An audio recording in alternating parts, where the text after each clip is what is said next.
Power of silence. আজকে আমরা এমন এক পাওয়ার মিস্ট্রির ব্যাপারে কথা বলব, যদি আপনি এটা একবার আন্ডারস্ট্যান্ড করে নেন তাহলে মানুষ আপনার পার্সোনালিটির দিওয়ানা হয়ে যাবে। মানুষ আপনার কথা শুনতে পছন্দ করবে, মানুষ আপনার ব্যাপারে জানতে উৎসুক হবে, লোক আপনাকে এতটাই বিশ্বাস করবে এবং মূল্যায়ন করবে যে আপনার কাছ থেকে পরামর্শ চাইবে, কারণ তারা আপনাকে বুদ্ধিমান মনে করবে। আপনার সাথে কেউ অযথা কারণ ছাড়া তর্কে জড়াতে চাইবে না।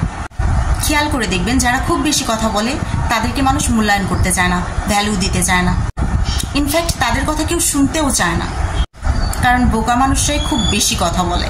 আপনার চুপ থাকা সাইলেন্স বিহেভিয়ার আপনার জন্য কিউরিসিটি তৈরি করে দেয়। আপনি তাদের চোখে তখন একজন মিস্ট্রিয়াস মানুষ হয়ে যান। কখন কি করে বসেন কোনো কিছু কেউ আন্দাজ লাগাতে পারে না। যে এমন এক পার্সোনালিটি ক্রিয়েট করুন যে কখন কোথায় কি বলে বসবেন কেউ কখনো ভাবতেও পারবে না। যেসব মানুষ খুব কম কথা বলে তাদের কথা মানুষ খুব মনোযোগ দিয়ে শোনে। মানুষকে দিয়ে নিজের ভ্যালু করানো শিখুন। নিজেকে কারোর জন্য অ্যাভেলেবেল করবেন না। কেউ যদি আপনার কাছে পরামর্শ চায় আপনি পরামর্শ দিন, কিন্তু কারণ ছাড়া কাউকে কখনো জ্ঞান দিতে যাবেন না। নিজের ডেইলি রুটিন নোট ডাউন করুন। নিজের খেয়াল রাখুন, নিজেকে ভালোবাসুন।